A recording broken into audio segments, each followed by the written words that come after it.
The one looking for a job as a marketing specialist. Junior want to not be on my I can't really sleep, it did I miss ex-strippers. Hey guys, it's your girl Olivia Eden. Welcome back to my channel. Let me just say Happy New Year because it's been a minute.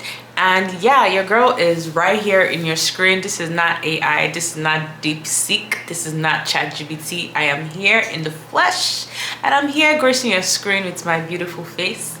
But enough of my rambling because I can ramble for days. But yeah, welcome guys to my channel, and in today's video, this is a story time that's gonna make you laugh, and just be prepared because it's a lot. But from the title you can see that it is I got scammed by a job here in Canada. Yes, even in Canada they be scamming. Okay, so before I get into this video, please make sure you like this video and subscribe to my channel.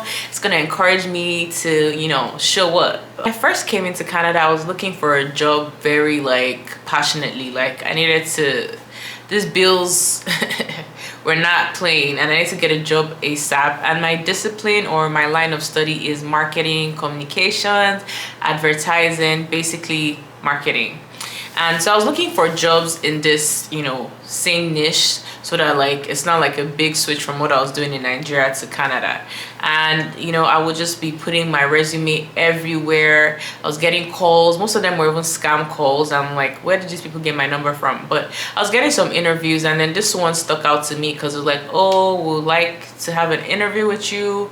They gave me a location, so it was not even a virtual interview. So I'm like, okay, this is exciting. It was a role advertised as a marketing specialist, so obviously this was something I was interested in. And I went for the interview, and basically they were asking me about digital marketing, my skills, what I've done before. I was just selling myself, pitching my strengths. I didn't give them no weaknesses. I had a very robust resume, so I was using that.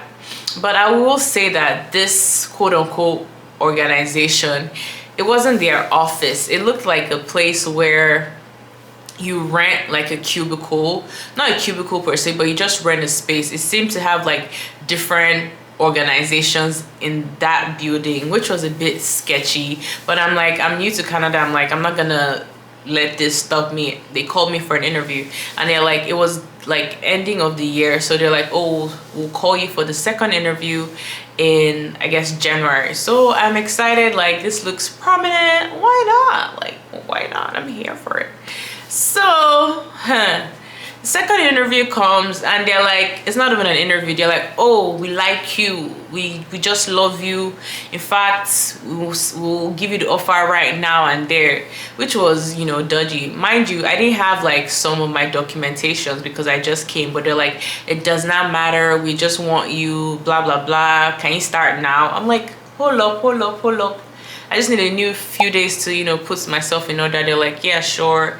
You know, we basically work with different brands and help them reach their marketing objectives and, you know, hit their target, that kind of stuff, marketing lingo. So I'm this is something I've done. I can definitely do it, and I want to gain Canadian experience. I went shopping, a new job, and I'm just coming to the country, but at least I need to get one or two things, that kind of thing. So I'm yeah, new job, ooh, my dear. So first day of work coming to the office. They're asking me for documentation. In fact, they were not really asking because I already told them that I didn't have. And they're well, today there's not, you're just gonna liaise with someone and, you know, shadow them to see exactly what they're doing. So I'm I'm cool, but why not? They're just wait in reception. While I'm waiting, I'm hearing some chants, you know, if you're in a football game or you're in a sports game and you're trying to hype someone up, you can do it, claps, cheers. I'm what was really going on here? But I say maybe it's another department, cannot be where I am. It really can't be. Oh, we're gonna go to the field. I'm field? But we're in an office. Where's my desk? Where's my computer? They're I'm just gonna, you know, show you the ropes I'm beginning to feel some type of way. It's a marketing specialist. Why are we going in the field? I'm just like, oh, okay, maybe we're going to have a meeting with a client, that kind of thing. Like, I'm just giving myself, it's like my brain is not, it's not dawning on me. I'm just trying to be positive, you know? I'm trying to be positive. So they're like, yeah, this is what we're gonna do. I'm like, okay, all right. Tell me why we go out. First of all, this was like the coldest day in Canada at this year. It was so cold. There was a warning. So I'm like, why are we leaving the office? I was already pissed, but I'm like, you're the one looking for a job as a marketing specialist. So we go outside and it's like a van. I'm like, it's just me and I guess my team lead, but there are several people in the van. I'm like, okay. So they're like, we're gonna go on site. I'm beginning to feel suspicious, but I'm like, okay, whatever. And then in the bus, they're now telling me like, someone else give me the induction. They're like, oh, these are 5 steps. These are 5 steps. You have to be cherry, be positive, be optimistic. There is no bad sale. They're just giving all this chance. They're not saying, what's your name? Won't say, hi, I'm Mary, I'm ready for the day. I'm like, what's really going on here? This one will introduce themselves. Hi, I'm Paul, I'm ready to conquer. They do me, I'm like, I just got here. They're like, okay, let's leave her. I'm like, okay. Tell me why. Before you know it, everybody's wearing like, they're wearing like these overalls. You know what like traffic wardens will wear? Like, then I knew. It begins. I remember now, I'm just laughing, but it was not funny that day. I knew that, okay, this is giving sales. It's giving, we're going to stand outside. At this point, we are like, first of all, I'm new to Canada and I don't know this area. I don't even know what I'll say. Please drop me here on the road. Like, at this point, it's like I'm already in the stitch of things. There's no turning back. Started telling me everybody has to have a pitch. This is my pitch. It's now like a donation pitch. Like, for example, support these plants. The planet is going off. Donate X amount of money to support the plants, support the sea turtles, those kind of things. I don't want to tell you exactly what it is that they're supporting, but basically it was like, we're gonna go. Let me just tell you, they're just saying that's our pitch. Someone will say their pitch. I'm just like, okay. Before I knew it, they just dropped us somewhere. In fact, they said let's go have lunch, but I'm like, how can we have lunch when we're not in an office? Like, where are we going to have the lunch? They just go to this fast food like KFC and they bring their lunch there. I'm like, you're not going to buy something? No, it's fine, we could just eat here. I said, no, I'm fasting, please. Because I've never done that kind of thing before, where I'll carry food from outside to like an eatery. That was already the biggest red flag.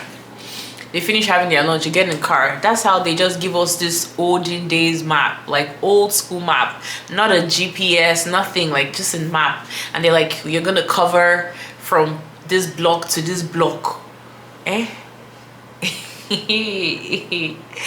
Basically, it was a door-to-door marketing. It's not even marketing, door-to-door donation, because this is not a marketing specialist role. At this point, like, I can't even cry. I'm freezing. They say I should just shadow this person. This person will just knock on the door. Hi, we're from Save the Turtles, and we're here to make the planet a better place, blah blah blah blah blah. It was so cold. Like, why do you think that people want to donate when it's cold? I was just like thinking about my life. You know, like when you see your life flash behind you. Like, I was just thinking about like the immigration journey. Like, how I see my life. I came to seek greener pastures. I came to start my life in a new country and see what I'm going through. God, God, if you're a Nigerian and you know those like Patience Ozoko movies where she's punishing the stepdaughter, like that's how I felt. Like, God, see my life. I said I couldn't even cry. We're going door to door. My feet was frozen. Like I couldn't even cry. My tear duct was frozen. That's how bad it was. I was just like, God, what is going on? Is this my life? Because I came to seek a better opportunity in this land of opportunities. I was so sad. And then before you know it, the guy was like, well, that's enough of you shadowing me. Now you have to go and do it on your own. I don't know anything. I don't know anybody. Like I was even thinking, okay, if I want to go home, where do I even go home from? Because our things and our belongings were in the car, so it's not that I could just dip, get an Uber and go home. Like there was no way. Our things were in the car, so it's like I had to stay this route, and it was like 6 more hours. I wanted to cry. At some point when I was shadowing the guy, we knocked on someone's door and someone just brought out a gun. Get out of my porch! Get out of my porch! And then he said the profane word that they call black people, because he was black too. That was when I was like, nah. Another person brought out their dog. I was just like, nah, this is too much. This is too much. Like I was crying, but my tears were frozen. I don't know how to explain this thing to you. Like it was like minus 20 degrees. My feet was frozen. Even the pen to even mark that, oh, I've gone through this route, was not working. That's the ink was frozen. Everything was frozen. Like it felt like my life flashed before my eyes. At some point, I was just walking in rotation. Nothing I can do at this point. There is really nothing I can do at this point. I'm just gonna be like, whatever. Somehow I make it through the night. And we have to go back to the office and like, oh, you're supposed to give a report about your experience, blah, blah, blah. You know when you're just pretending like you know that you're never, ever going to come to this place again. I was just like, it was good. Yeah. See you tomorrow. Tomorrow, kid. Tomorrow, knee. I never went back. I'm like, what? That's like a job, like, I don't even know. It's not a job anyone should do, even in the summer. Like, I would not do it. Everything was just fishy. And I'm like, nah, I need to share the story. If you're new to Canada, please beware, okay? Shine your eyes, be vigilant, ask questions. Don't be like me. Like, never again will I ever fall for that. And I come to think about it, I didn't even apply for that job. I don't even know how they got my numbers. Like maybe because I was applying to different places, somehow I just got the email. I'm thinking, oh, this is legit. It's probably one of the places I applied for. So yeah, like that's my story about how I got scammed, and your girl saw I saw it. It felt like my life was ending that day, but yeah, like that's basically it of how I like got scammed by a job here in Canada. If you like this video, please leave a comment. Okay, your girl is back, and make sure you subscribe to my channel and also like this video. All right, I'll see you guys in my next video. Till next time, bye guys.